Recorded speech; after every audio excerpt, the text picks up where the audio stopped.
지금 제자훈련이 이번 주로 다 마감이 돼요. 그래서 돌아온 주일날 수료식을 갖게 되는데, 이 마감을 하면서 하나님께서 저에게 계속 말씀하시는 것은, 이들이 이 2기 제자훈련을 하면서 내가 준 말씀, 은혜, 역사, 믿음들, 이 모든 것들을 기억하며 살게 해. 지금 그것을 말씀하시는데, 여러분들 꼭 하나님 주신 은혜들을 헛되이 받지 마시고, 그리고 잘 기억하셔서 여러분의 삶의 능력으로 삼아 가실 수 있기를 바랍니다. 옆 사람 축복해야죠. 잘 오셨습니다.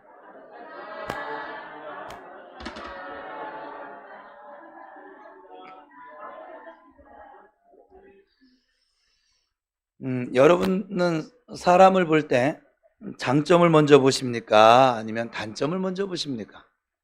한번 여러분 속으로 얘기해요. 그것도 대답하면 또 시험 들 수 있으니까. 나는 성격상 단점이 먼저 보인다. 그러면 그 성격을 당연하다고 생각하지 말고, 그게 나여잖아요. 그럼 바꾸어 내셔야만 합니다. 주님의 도우심으로. 굉장히 이 비판적인 사람들, 굉장히 사람을 대할 때 영혼 없이 사무적으로 대하는 사람들이 많죠. 그런데 그런 성격은 사회에서 사실은 일을 할 때나 교회에서 일을 할 때나 또 다른 사람과의 관계적인 부분에서 실패를 할 확률이 매우 높습니다. 일단은 저는 그런 부류의 사람들하고 교제를 하지는 않아요. 우리 교인들은 달라요. 교인들은 교제의 대상이 아니라 사랑의 대상이라서 그렇고, 제가 책임져야 할, 주 안에서 책임져야 할 대상이라서 그렇고, 우리 교회 식구들 말고 외부에 나가선 저는 이런 사람들을 만나면 상종을 안 합니다. 저는 일단 인간미가 없어요.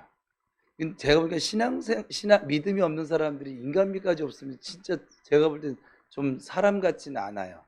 근데 그렇다고 그 사람을 미워하거나 그렇지는 않아요. 동물은요, 좀 과한 표현이긴 하지만, 동물은 자기에게 마음을 주고 정을 주는 그 인간에게, 주인에게 정말 놀랍도록 충성합니다. 전 요즘도 동물농장을 계속 2011년도 동물농장도 재방송으로 보고 있고, 채널 바꿔가면서 동물농장만 골라서 볼 때도 있어요. 집에 있을 때는.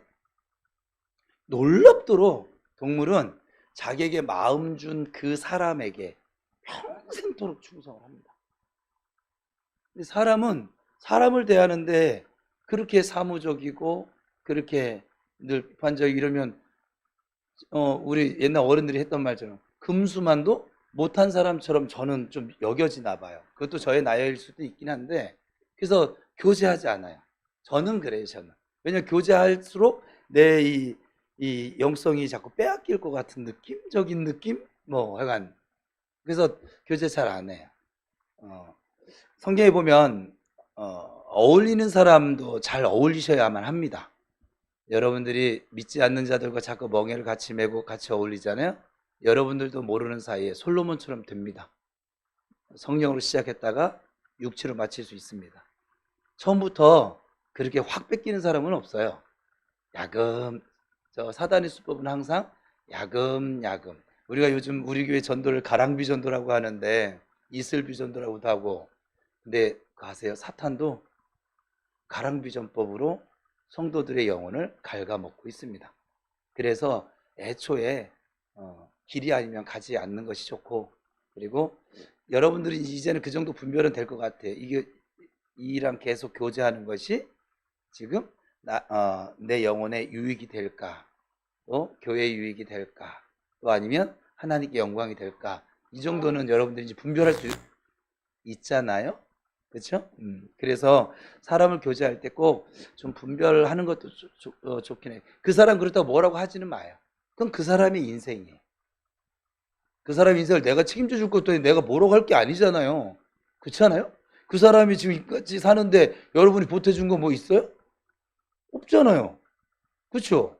제가 지금 이렇게 오는데 여러분 보태준 거 있으세요?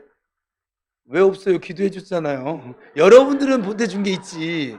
근데 외부에서 만난 사람은 저를 위해서 기도도 잘 안 해요. 보태준 게 없어. 그러니까 여러분들 다른 사람을 대할 때 성경적으로 할 때도 함부로 막 그 사람에 대해서 비판하거나 그 사람 오히려 좀 안타까운 마음 가지고 기도해 주세요. 기도해 주고 안타깝죠. 여러분에게 보이는 게 다른 이들에게 안 보이면 그 사람이 믿음이 없어가 이러시면 안 돼요. 그러면 똑같은 급이에요. 나는 하나님의 은혜로 하나님 주신 믿음으로 이게 볼 수 있으니 감사하고, 그리고 다른 사람들이 지금 느끼지 못하는 걸 내가 느끼며 사니 정말 큰 은혜 속에 내가 살고 있구나. 그렇게 겸손하게 할 것이고, 하나님 제가 이걸 보고 느껴보니 너무 좋잖아요. 너무 좋잖아요. 그러면 하나님 이걸 지금 못 보고 못 느껴서 저렇게 불행한데 하나님 좀 영안을 열어주세요. 하나님 은혜를 깨달을 수 있는 믿음을 좀 주세요 하고 축복해 주세요. 축복해 주는데 그가 받을 그릇이 아니야. 어떻게 될까요? 또 나한테 또 쌓여. 진짜 지금도 허물한데 더 쌓이면 안 되는데. 그러니까 무슨 말인지 이해돼요? 영적인 원리가 이래요. 그러니까 남은 다른 사람 함부로 비판하지 마세요. 성경에 네가 비판한 대로 그대로 그 비판을 도로 받을 것이고 헤아림을 받을 것이고 하지 마세요. 축복하세요. 저주도 하지 마세요. 저주를 도저히 못 참아서 하고 싶다. 하나님께 가서 하세요. 사람에게는 항상 축복하세요. 축복해주고 기도해주고, 그게 여러분에게 하늘의 상을 쌓는 길이에요. 그래서 사람이 관계에서 실패를 하면 사실 그 다음 모든 인생길이 실패를 하게 되어져 있죠. 왜냐하면 사람 인생길이 결국 관계거든요. 부모와의 관계, 제일 태어나서 처음에 부모와의 관계, 형제들과의 관계, 그죠? 이게 가장 기초예요. 또 교회 가서 성도들과의 관계, 직장 가서는 직장 동료들과의 관계, 뭐 사장과의 관계, 뭐 리더들과의 관계, 학교 가서는 선생님과의 관계, 또 친구들과의 관계. 사람 사는 인생길이요, 관계 빼면 없어요. 그래서 사람이 중요한 거예요. 그래서 하나님 우리에게 은혜를 주시고 은사를 주시면 뭘로 귀결되어야 된다고 그랬어요? 영혼 사랑, 사람이니까. 영혼을 사랑하는 것으로 돌아가지 않으면 이 신앙생활에 왜 사람들이 자꾸 교만에 빠지느냐, 왜 쓸데없는 것에 자꾸 빠지고 말씀에서 벗어나가느냐, 왜 그러느냐? 영혼을 사랑하지 않아서 그래요. 영혼을 사랑할 줄 아는 사람은 관계에서 실패하지 않아요. 다른 사람도 알아요. 우리 영을 가진 사람이, 저 사람이 지금 나를 위해서 축복해주고 있구나, 저 사람이 나를 사랑해주고 있구나, 저 사람이, 옆 사람 한번 봐봐요. 날 사랑해주고 있나, 기도해주고 있나, 아니면 표정들이 왜 이래? 예. 이게 사람이 알아요. 이게 상대방이 나에게 호의적인가 아니면 적대적인가. 저도 설교단에 여기 서보면 알아요. 적대적인지 호의적인지, 우리가 어찌할고 통해 자복하는지, 이거 어떡하지? 이렇게 성경에 나온 그대로 반응이 보여요. 사람이라서 그래요. 사람이. 교회는 어떤 사무적인 일을 하는 것이 아니잖아요. 영혼을 살리고 세우는 것이 교회잖아요. 또 여러분들도 교회를 좀 성전을 세워가는 사람이니까 어때요? 사람을 살리고 세워야죠. 교회는 적어도 2사람 이상이 있어야 됩니다. 2-3사람이 모인 곳에 예수님이 주인으로 있을 때 이걸 교회라고 합니다. 우리는 막 자꾸 1000명, 2000명, 한국 교회가 다 버려놓긴 했는데 성경에 나오는 교회는 그렇게 예루살렘 교회처럼 그렇게 되지 않아요.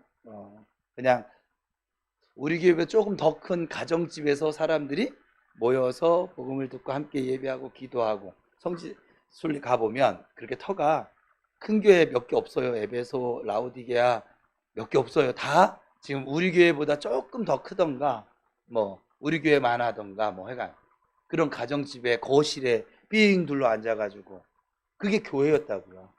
우리 교회도 그러니까 작은 교회가 아니에요. 성경적으로 따지면. 근데 여러분 믿음도 커졌으니 얼마나 큰 교회예요, 그죠? 우리 막 선발대 있고 본진 있고 후발대 있고 수련을 한번 해도.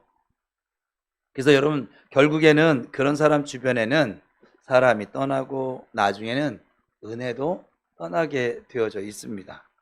나의 보는 관점, 생각하는 것들을 좀 하나님의 관점, 하나님의 마음 이렇게 바꿔내도록 주 안에서 자꾸 지금은 이제 여러분의 이제 공식 명령을 하는데 나열을 죽이려고 하지 말고 주열을 활성화시키세요. 제가 분명히 길은 알려드렸어요. 아버지 도와주세요. 이걸 막 못 죽여서 안 달래지 마시고, 그걸 못 죽여서 안 달래면서 내가 자꾸 지치거든. 이거 안 죽어요. 이게 죽으려면 여러분들이 저기 여기 인천 가족공원 화장터 가셔야 돼요. 육체가 살아있는 한 이 육체의 성질이 죽진 않는단 말이에요. 그러면 이 나열을 죽이는 적극적인 방법이 뭐냐? 그게 뭐냐면 주열을 찾다 보면 얘가 생각이 안 나요. 뭔 일을 하는데 아버지 도와주세요 하면 얘가 생각이 안 나요. 무슨 말 이해되세요? 아버지 도와주세요. 막 화가 났는데 화가 난 나에다 집중하면 아우 분노야 가라앉아라 가라앉아라 하면서 더 생겨. 여러분 경험해 보잖아요. 그죠? 막 불러 일으켜. 제가 어저께도 경험했는데 막 분노를 말을 하면서 더 커져. 뭐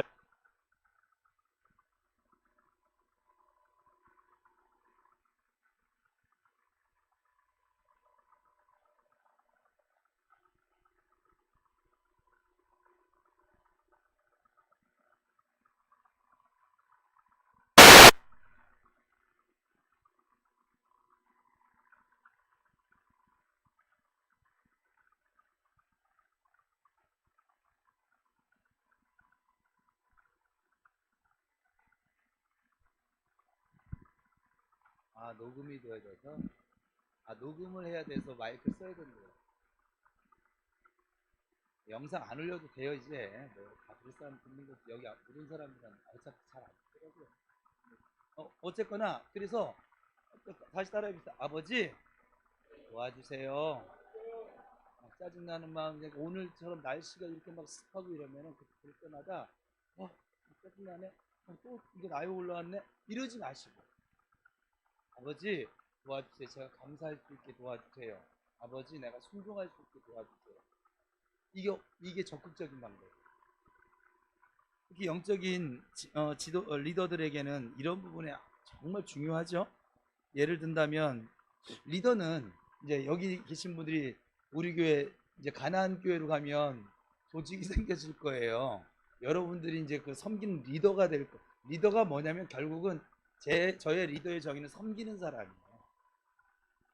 지금 나여의 삶을 살고 있는 자들을 우리가 지금 하나님 여러분을 왜 주여의 훈련을 시킬까요? 나여에 사는 사람이 올 거거든요. 오지 않겠어요?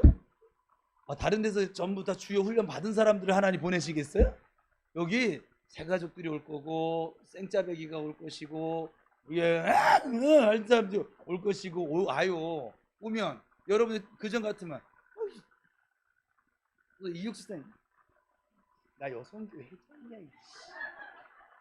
네? 박은숙 집사님 나 박은숙이야 이랬었는데 주요 훈련을 받으니까 그런 사람이 와도 박사님 형제님 응? 그러면서 섬겨주는 거지. 그들이 나여에서 주여로 올 수 있게. 진짜 아멘이셔야 돼. 이거는 여러분들 훈련시킨 이유가 이런 이유 때문이지 여러분 잘 먹고 잘 살라고 지금 훈련시키는 게 아니에요.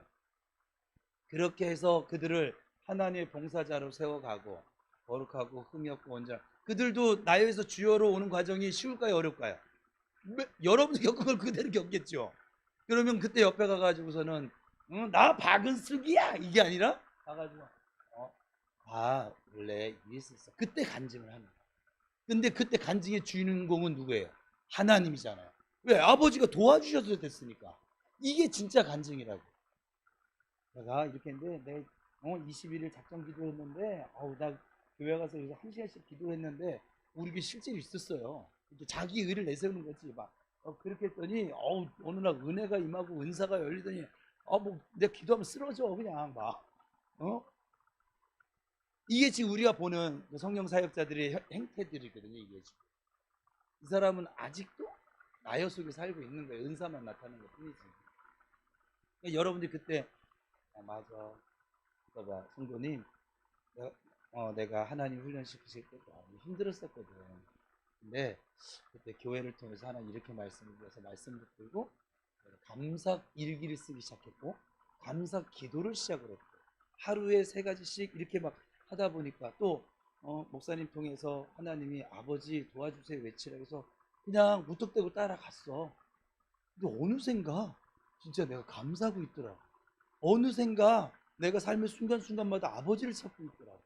그러면서 나여가 자연스럽게 좀 애가 시들시들해지고 내 안에 주님께서 그냥 왕성하게 활동을 하시더라고. 이게 지금 여러분이 겪은 걸 지금 내가 설명해 주는 거예요. 여러분들 1년 전 모습에서 지금 모습을 한번 보세요. 여러분들이 이렇게 될 거라고 생각을 하고 훈련 받았죠?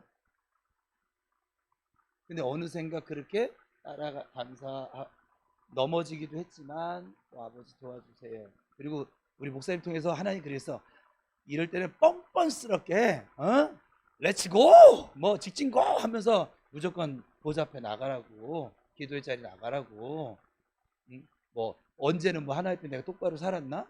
내가 원수처럼 살고 연약하게 살고 죄인처럼 살았는데도 하나님 날 사랑해 주셨는데 지금은 그때 비하면 올챙이적 생각하면 지금 이 개구리는 진짜 어마어마하게 폴짝폴짝 잘 뛰어다니는 감사의 사람 순종의 사람이 돼 있는 건데 그렇지 않아요? 제 해석이 틀렸어요. 왜 틀린 것처럼 쳐다봐요? 그러니까 여러분 보고 있으면 얼마나 행복한 줄 아십니까? 싸우고 있는 것도 저 보기 좋고 싸움을 끝내가시는 분도 보기 좋고 싸움을 시작하는 분도 보기 좋고 싸움을 힘겨워하는 분도 보기 좋아요. 그래서 중보하며 기도하는 것이고 주께서 도우십니다. 그래서 우리의 이 모든 리더들은 그래서 하나님의 그 마음으로 섬겨가는 사명, 부르심의 자리가 가장 먼저거든요. 이 사명은요, 물질도 가정도 막 이러한 것들을 다 뛰어넘는 것이죠. 그러니까 굶으면서까지도 사역을 감당하는 것이고 아니면 그냥 돈 따라가는 우시장의 소 같겠죠. 리더들이 돈 욕심을 부리면 세상에서 판사, 의사, 목사 이 세 사람은 항상 있을 것인데 이들은 돈을 사랑하지 말아야 할 것이니라 뭐 이런 말이 없어요? 그치. 사자가 붙은 직업을 가진 사람이 돈과 결탁이 되어지면 정말 삭군되는 거예요. 그래서 여러분들은 하나님의 제사장이잖아요. 작은 디모데거든요 지금. 여러분들도 똑같이 여러분의 목사가 돈 욕심 부리면 좋겠어요 안 좋겠어요? 오라? 나 욕심 부려요? 오라? 제가 풍요롭게 살기를 원하시긴 하는군요. 근데 목사가 돈 욕심 부리기 시작하면 변질됩니다. 반드시. 마찬가지로 성도도 돈 욕심 부리고 돈 따라가다 보면 변질됩니다. 여러분들도 돈이 필요한 거예요. 근데 돈을 사랑하지 말라는 거예요. 돈은 여러분들에게 살아가는 도구일 뿐인 것이지 돈을 사랑의 대상으로 삼지 마. 돈 뭐니 해도 머니가 최고야 이따위 소리 안 하면서 살았으면 좋겠어요. 하나님이 여러분들이 하나님의 부르심의 자리에 달려가는데 필요한 돈들을 붙여주실 거예요. 주머니 여세요. 붙여주실 거예요. 주머니 열어주실 거예요. 그 돈을 사랑하지 말라는 거예요. 여러분 돈을 다스릴 사람이지 돈에게 지배받을 인생이 아니라 이 말이에요. 돈에 지배받는 사람은 돈 없으면 돈이 많으면 이게 돈에 지배받는 거예요. 돈을 다스린 사람은 돈이 많이 생겨도 많이 생겼나? 이거 어디 흘려보내지? 돈이 없어. 지금은 이 돈이 내게 필요 없는 건가 보다. 지금 주어진 대로 살지 뭐. 이걸 돈을 다스리며 사는 사람. 여러분들은 환경을 다스리며 살기를 축복합니다. 근데 이게 창조 세계에서 나타난 하나님의 명령이었어요. 하나님은 우리에게 환경을 먼저 다 만들어주고 맨 나중에 인간을 창조하셨거든요. 그 이유가 뭐냐면 내가 너를 위해서 뭘 만들어 놓은 거예요? 환경을 만들어 놓은 거예요. 그러니까 너는 이 환경을 정복하고 다스리고 충만하라 말씀하셨잖아요. 그죠? 여러분들은 돈을 다스릴 수 있어요. 여러분은 이 자연도 정복할 수 있어요. 주님과 함께라면 주님을 바라보고 있는 한은 그럴 수 있다고요. 하나님이 다스리라고 줬더니 선물로 줬더니 그 선물에 치여가지고 맨날 던던던던 하다가 상처받고 던던던 하다가 시험 들고 던던던 하다가 지금 돈을 대표적으로 얘기하는 것 뿐이에요. 어떤 사람은 또 엉성성성 하다가 하다가 그러지 말고 하나님과 함께 동행하면서 다스리는 삶을 살 수 있기를 축복합니다. 그래서 세상을 보는 눈 관점에 세 가지가 있는데 첫째 비관주의자예요. 이 사람 일단 비판하고 봅니다. 그래서 이런 사람 만나면 저도 피곤해요. 매사가 비판적이에요. 그래서 아니 진짜 천국에 데려다 놔도 비판할 것 같아 이 사람. 거기서 뭐 어떤 틈이든지 막 틈을 찾아서 비판할 것 같아. 이 비관주의자들은. 그래서 일단은 그래서 이 사람들은 뭐냐면 안 된다. 제가 제일 싫어하는 거거든요. 우리 집사람한테도 뭘 해보기도 전에 안 된대, 안 한대, 못 한대. 해보기도 전에 뭘 시도해보기도 전에 오늘도 그 말 듣는데 음식을 먹어보기도 전에 난 못 먹어. 탕에 물에 고기가 들어갔는데 못 먹어. 지금은 아니에요. 나 지금 잘 먹어요. 저 해장국 먹었어요 어제. 놀라워요. 여러분들한테는 그게 뭔데 저에겐 기적 같은 일이에요. 나요 신발을 하나 벗고 있어요 지금. 근데 이게 안 된다. 이 교회에서도 뭐라 하면 목사님 그건 안 됩니다. 그거 안 돼요. 뭐예요? 철저하게 내가 중심이죠. 뭐. 하나님이 기뻐하실까요? 이렇게 물어보면 내가 생각이라도 할 여지가 있잖아. 안 된대. 이거 뭔데 안 된다 된다 왜 네가 다 결정하냐? 네가 하나님이냐? 이게 안 되어지면 여러분 어떻게 얘기해야 돼요? 목사님 아니면 옆에 권사님 집사님 우리 기도 일주일만 좀 더 해봅시다. 이게 안 되어지면 왜 하나님의 뜻을 찾아가는 곳이 교회니까. 여러분 집에서도 마찬가지죠. 하나님이 나한테 은혜를 줘가지고 아내한테 무슨 말을 해야 되는데 말을 해봤더니 이게 반응이 내가 원하는 반응이 아니네? 그러면 믿음이 없어가지고 이러면 또 뭐가 될까요? 싸움이 시작되죠. 그러면 이게 성령이 원하시는 거예요? 아니잖아요. 그래서 그런 반응이 일어나면 그래? 하나님이 나한테는 이런 감동을 주셨으니까 여보 우리 좀 나의 의견도 존중하는 차원으로 일주일만 하나님께 우리 좀 집중해서 기도해보자. 이 문제에 대해서. 그렇게 하고 일주일 후에 다시 말해보세요. 일주일 전가요? 많이 달라져 있을걸요? 성령님 그 안에 일을 하셨어요. 교회 일도 마찬가지 아니겠어요? 목사가 뭘 하자는데 여러분 불편한 마음이 생겼어? 그럴 때는 얘기하세요. 정말. 저는 여러분 불편하게 하고 싶은 마음이 1도 없어요. 주 안에서. 물론 하나님 명령하시면 명령하셔도 하나님 명령하셨기 때문에 여러분 마음도 하나님 다 잡아주겠지. 그 하나님이 일하실 시간을 저는 내어 드릴 것이고.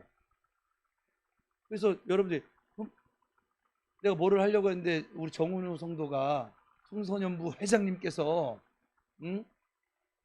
목사님 그건 아닌 것 같아요 이러면은 제가 무시할 것 같아요? 안 그래요. 그래요? 그러면 이 공식 협상에서 지금 이렇게 지금 반대 의견을 가진 성도가 있으니까 우리 성령께서 무엇을 원하는지 함께 기도해 봅시다. 그리고 나서 다시 회의를. 이해되셨어요? 우리 교회가 안 싸운 이유예요. 그동안 뭔 일을 진행할 때 결정할 때 항상 이런 원칙을 가지고 제가 진행을 해왔고 또 성도들도 그랬더니 잘 안 싸우더라고요. 싸우지 마세요. 싸우지 마세요. 우리 싸우는 게 아니고 화평하는 거고 화목하게 집중하시고.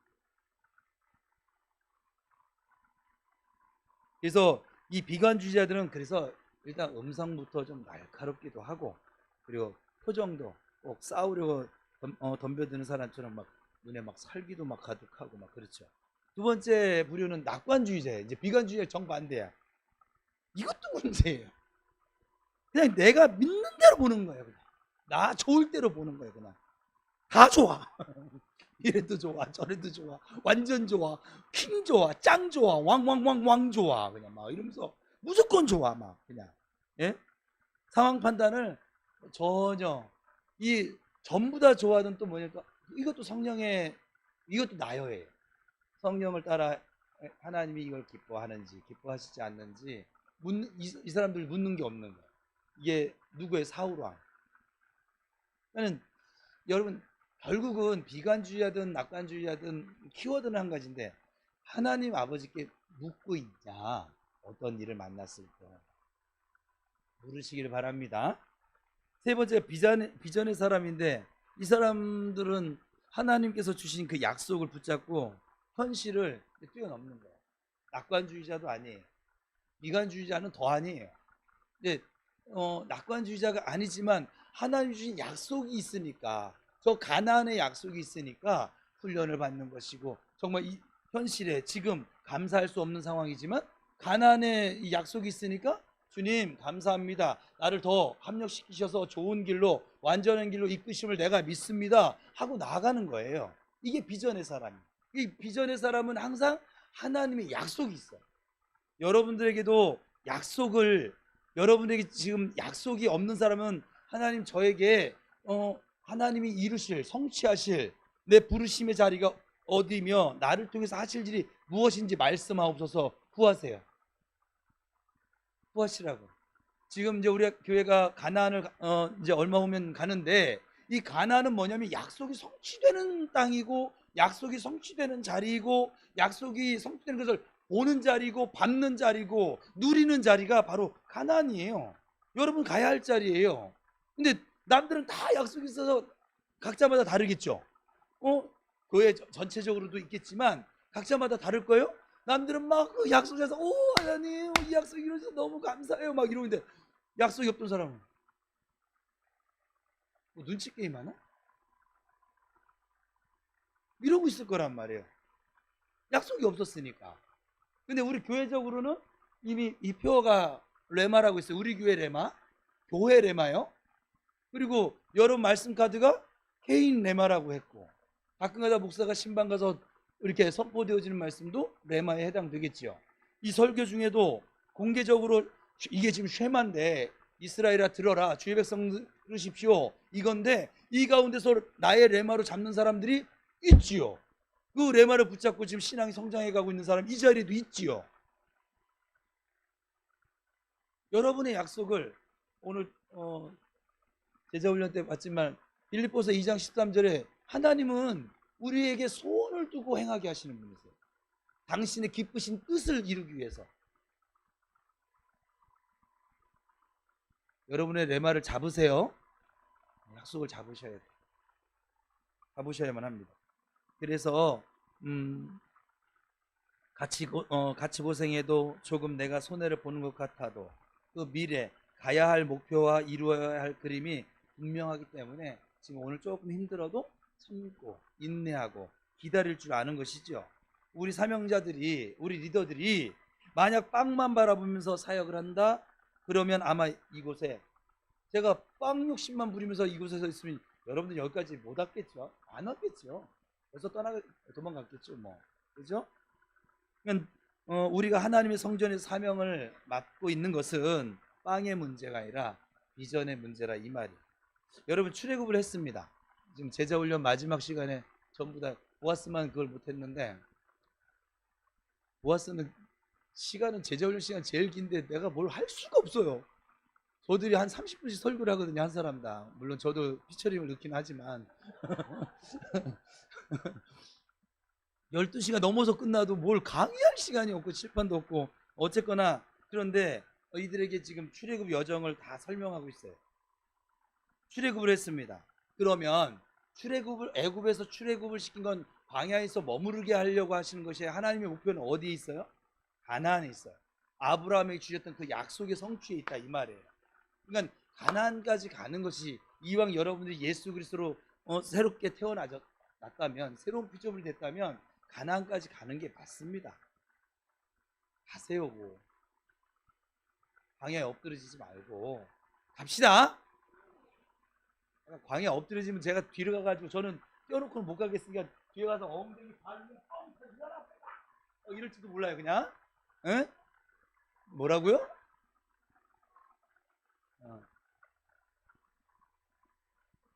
목사님이 약간 저기 뒤에 가서 엉덩이 그냥 뻥 차거든. 아 내가 지금 못 가고 있구나. 목사님 저럴 분이 아니신데 그것은 좀 같이 갑시다. 옆 사람 축복해 함께 갑시다.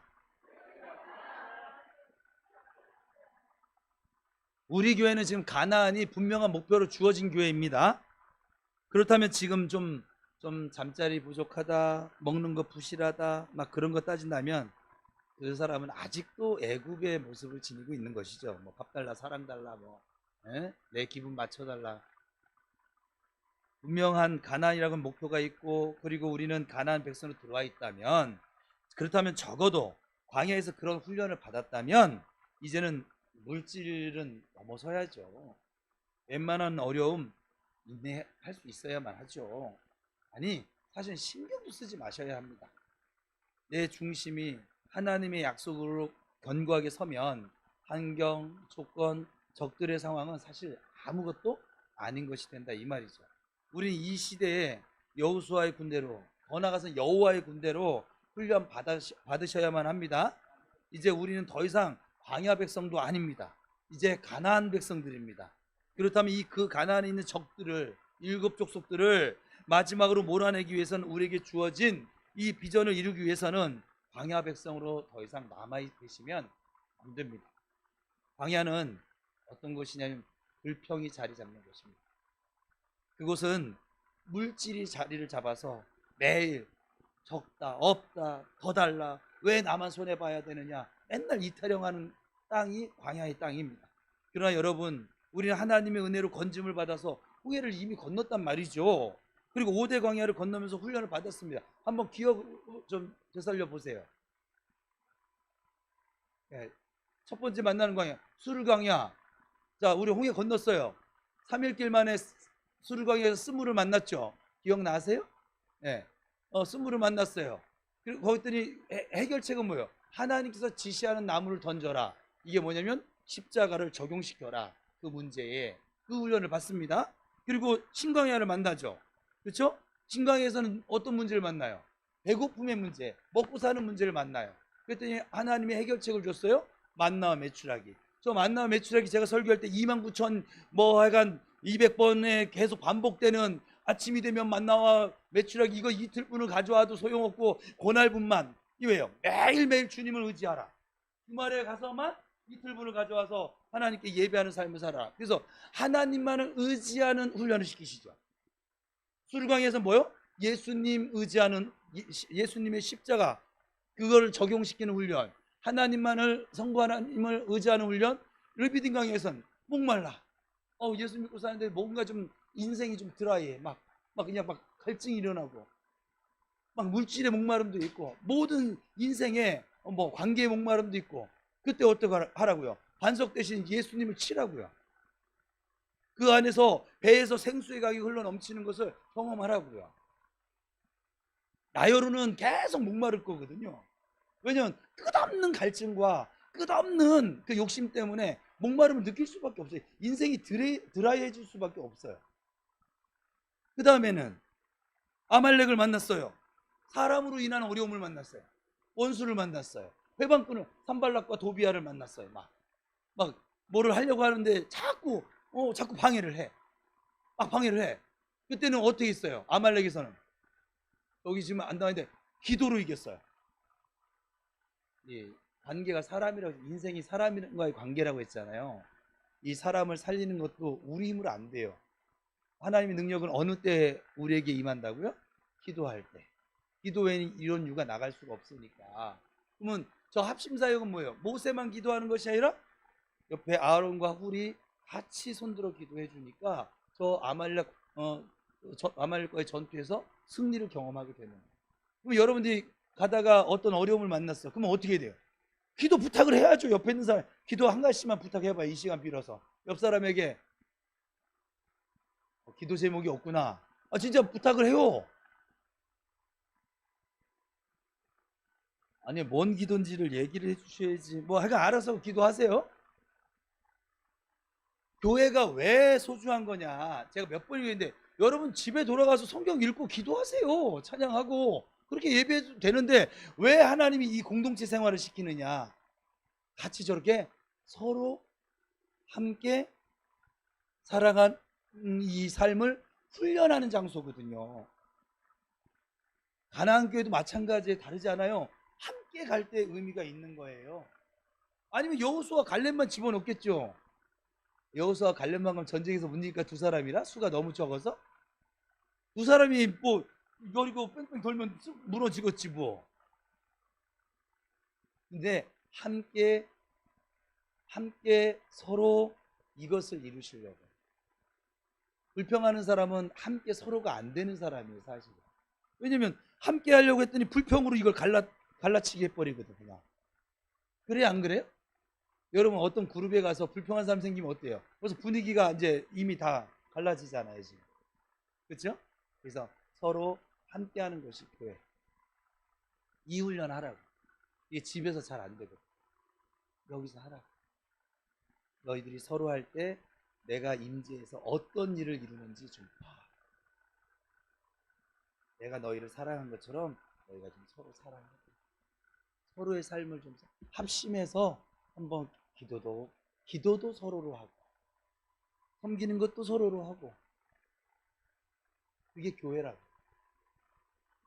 여러분 부모님 부평 우리 교회 지금 그게 이루어지고 있는 교회잖아요.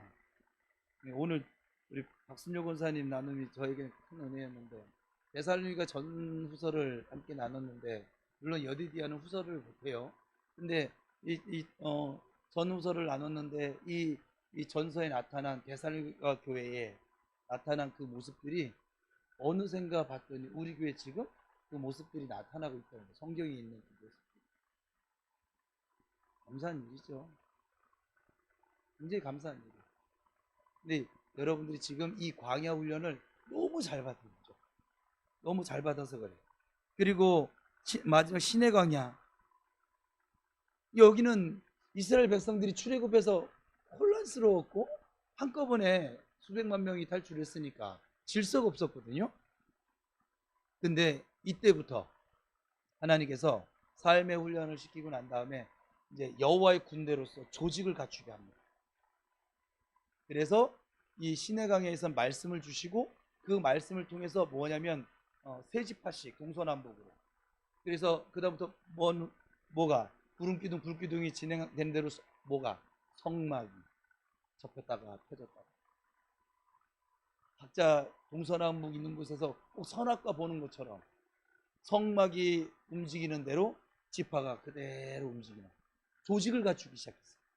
그 전에 막 질서가 없었거든요. 우리 교회가 가나안 교회가 되어지면 이 조직이 갖춰질 거예요.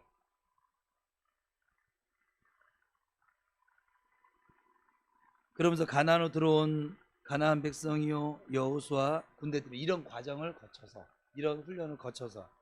그런데 자꾸만 광야에 아직도 우리들의 생각이 몸이 남아 있어서 마늘 더 주세요, 파 더 주세요, 콩불 나 좀 더 먹게 해주세요. 너무 맛있어서 저는 이육 집사님 못 먹어도 나는 더 먹어야겠어요. 청소년 부회장 어디 갔어? 네, 이렇게 응? 어디 갔어? 부추 좀 더 주세요. 여기 머물러 있으면 안 된다 이 말입니다. 환경을 넘어서서 이제 가나안 백성으로 이 땅의 것들 때문에 하늘의 비전을 놓치지 않게 되기를 축복합니다. 그러므로 하나님께 우리의 눈을 맞추고 시선을 맞추고 생각을 맞추고 이제 우리는 다시 한번 이 훈련을 다시 한번 더 할 것입니다. 잘 보셔야 합니다. 첫 번째, 하나님의 약속을 붙잡고 기도하셔야 돼요. 항상 신앙생활은 하나님의 약속이 성취되는 거예요. 내 뜻이 이루어지는 게 아니라 하나님의 뜻이 이루어지는 게 신앙생활이에요. 그러니까 신앙생활이죠. 내 뜻이 이루어지는 건 내일이죠. 그렇지 않습니까? 그래서 목표를 하나님 주신 레마의 말씀들을 잘 설정하고 뚜렷하게 그 말씀을 바라보시기 바랍니다. 이들의 조상들에게 주셨던 하나님의 약속이 무엇이었어요? 창세기 15장 16절 보면 내 자손이 같이 읽겠습니다. 시작. 제가 질문할게요. 얼마 만에 다시 이 땅으로 돌아오게 합니까? 이걸 질문이라고 하고 있나 정말? 여기서 말하는 이 땅은 가나안이거든요. 부르심의 자리입니다. 여러분 아브라함에게 떠나라. 그래서 창세기 12장을 보면 보따리 싸들고 이제 떠난단 말이죠.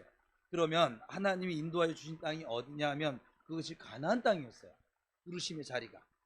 그런데 가다가 하란이라고 하는 것도 가다 보니까 살만하거든요. 그래서 하란에 머물러 있습니다. 그러면서 거기서 자녀들을 낳고 나중에는 뭐 하나님이 뭐 야곱의 아들 요셉을 이집트로 막 팔리게 만드시고 잠시 피하도록 막 하는 것이죠. 거기 430년을 이스라엘 온 백성들이 있었어요. 여러분 우리 가나안 들어가는데 공부 저 함께 말씀 나눴잖아요. 루벤 지파하고 그 용사들 지파, 갓 지파하고 므낫세 반 지파, 예? 이게 전리품 많이 챙겨서 먹고 살 만한 사람들이 요단 땅을 건너가려고 해요? 안 건너가려고 해요? 여기서 얼마든지 지금 막 먹고 살만 하거든요. 그냥 굳이 가서 전쟁하고 싶지 않거든. 피곤하게. 꼭 그와 같은 우리 삶들이 있다 이 말. 그런데 이들에게 계속해서 너희들을 다시 이 땅으로 돌아오게 할 거야. 약속의 말씀을 주셨단 말이죠. 아주 구체적으로 어디부터 어디까지라고 하는 구역까지 정해 주셨어요. 애국강에서부터 유브라데 강까지 줄 거야. 그러나 그곳엔 적들이 있어. 그러면서 그것은 거저 주는 것이 아니라 적들이 있어. 가나안 7족속을 말씀하신 것인데 여러분의 가정에도 가나안이 지금 여러분이 일하고 있는 그 직장 현장에도 가나안이 있습니다. 거저 될 것이라고 상상도 하지 마세요. 여러분 지금 싸움을 잘하셔서 이 말을 이제 알아들을 건데 우리 교회 주신 거룩한 목표가 거저 이루어질 것이라 생각도 하지 마세요. 자꾸 어디 있어요? 무임승차 말씀하시는 분이 무임승차 생각도 하지 마세요. 거저 안 되어져요. 그 무임승차 생각을 버리고 씨름을 해서 아버지 도와주세요 하면서 얻으면 걔가 없어진다니까. 목스카프 풀어도 된다니까.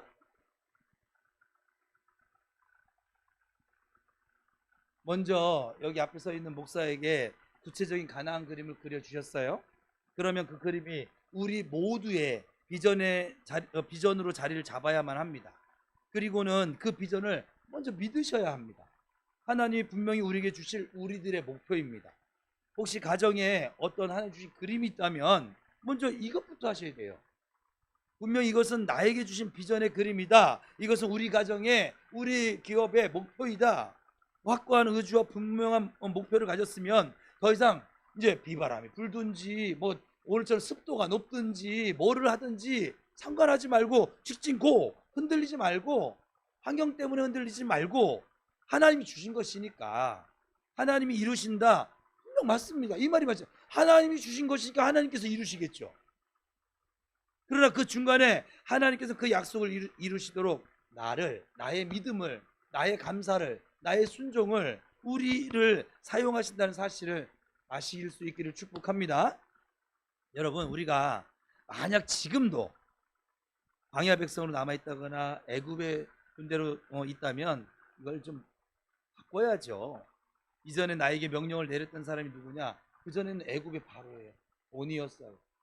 아니 어떤 분에겐 남편이고 어떤 분에겐 아내고 어떤 분에겐 자식이고 그들의 우상, 그냥 그 사람이 말 한마디 하면 꼼짝할 수 없는, 그게 우상이에요. 그걸 하나님으로 바꿔야 됩니다.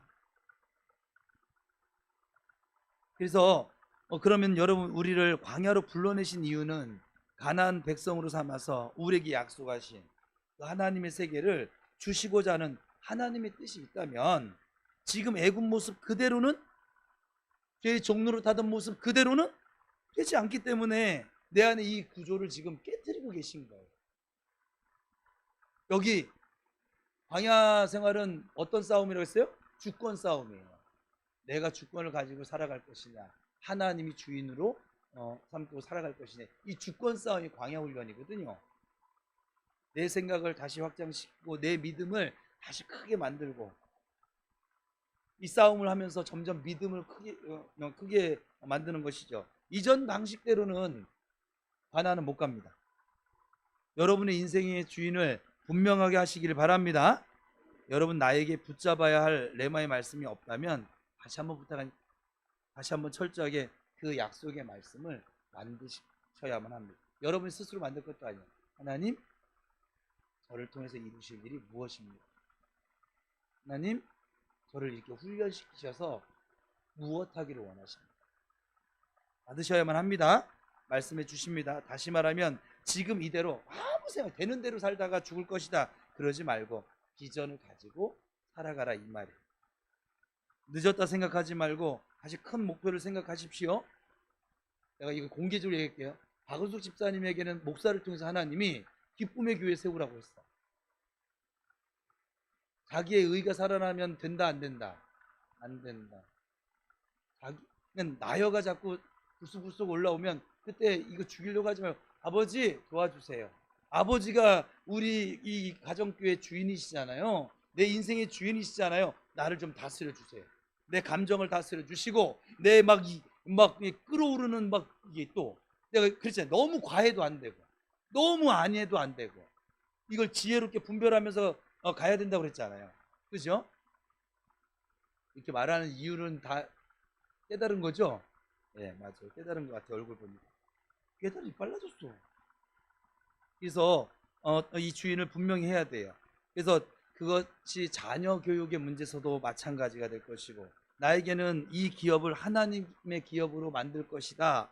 그래서 나는 이런 하나님의 선교를 할 것이다. 그것이 바로 하나님 주신 꿈이 되도록 기도하면서 세워 가셔야만 합니다. 자녀들에게도 이런 비전을 가지십시오. 우리 자녀는 요즘 우리 집에도 숙제를 줬는데 자녀로 말미암아 기도해 주세요. 아버지, 여러분 기도해 주세요. 대장을 만났어요 제가.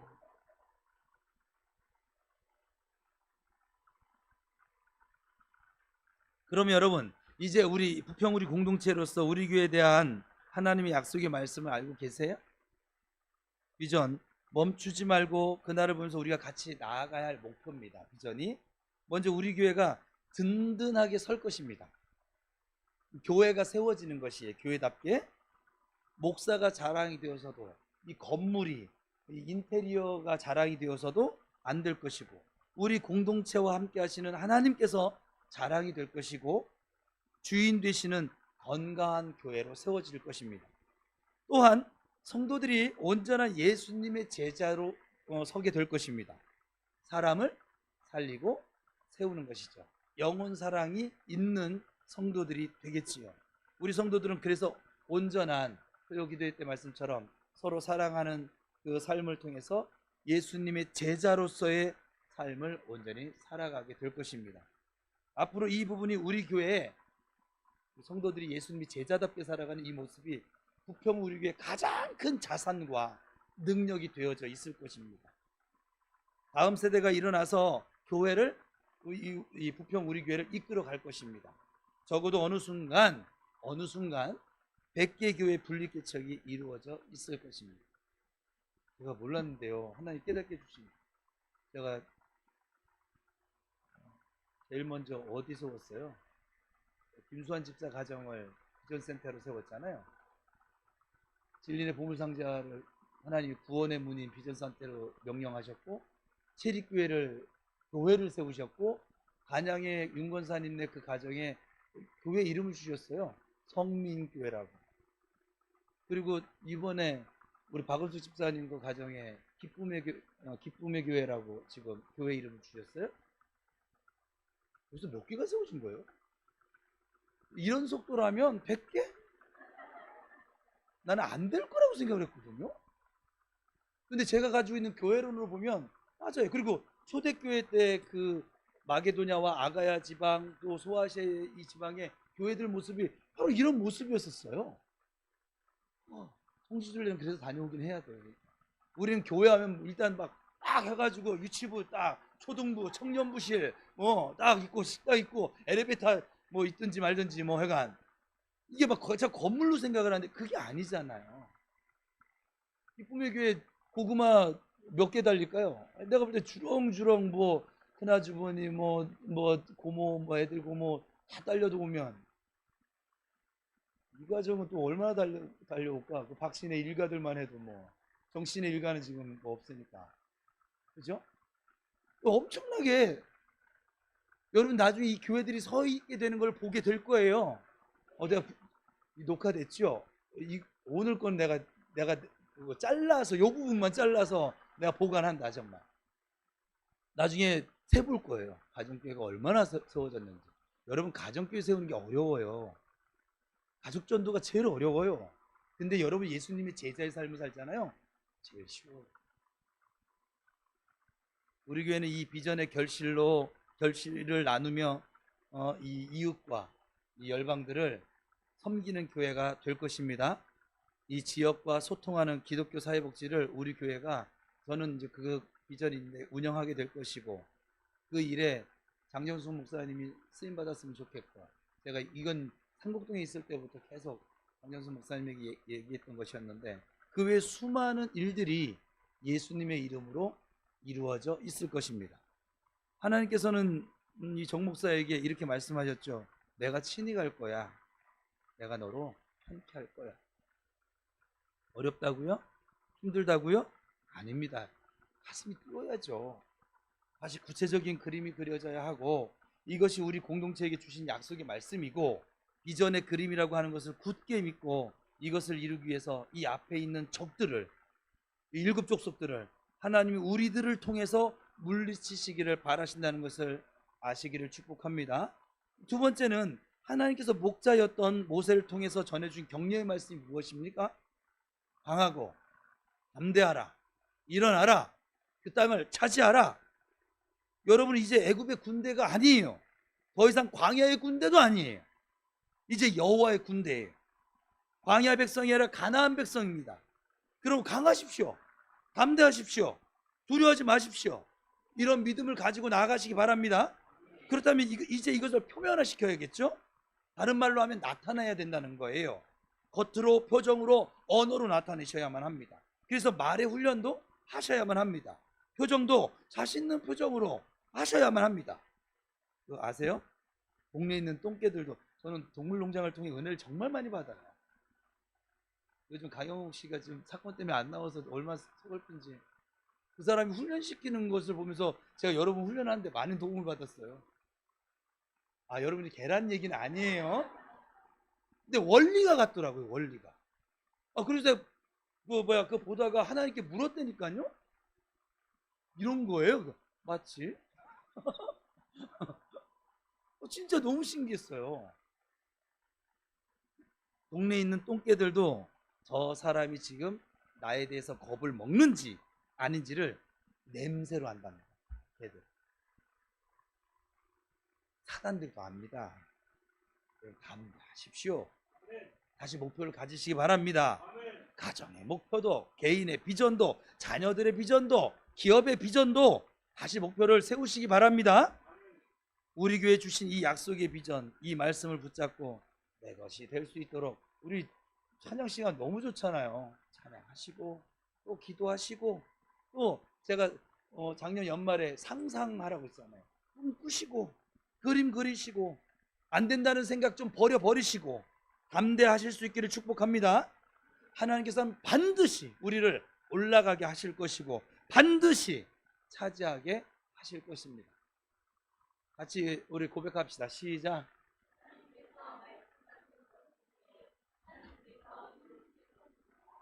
하나님의 말씀을 붙잡고 오직 감사와 순종으로 나아가는 나를 통해서, 여호와의 군대를 통해서, 우리 교회를 통해서 나타내실 것입니다. 아멘. 하나님께서 말씀하신 것이니 하나님께서 이루실 것이고, 우리는 그 하나님 말씀을 붙잡고 오직 감사와 순종으로 나아가면, 그런 나를 통해서, 우리 여호와의 군대를 통해서, 우리 교회를 통해서 하나님의 영광을 나타내실 줄로 믿습니다. 그러니 우리 모두 주 안에서 두려워하지 말고 강하고 담대하게 성령을 따라 나아가십시다. 다시 축복하겠습니다. 우리 두려워하지 말고 강하고 담대합시다. 시작.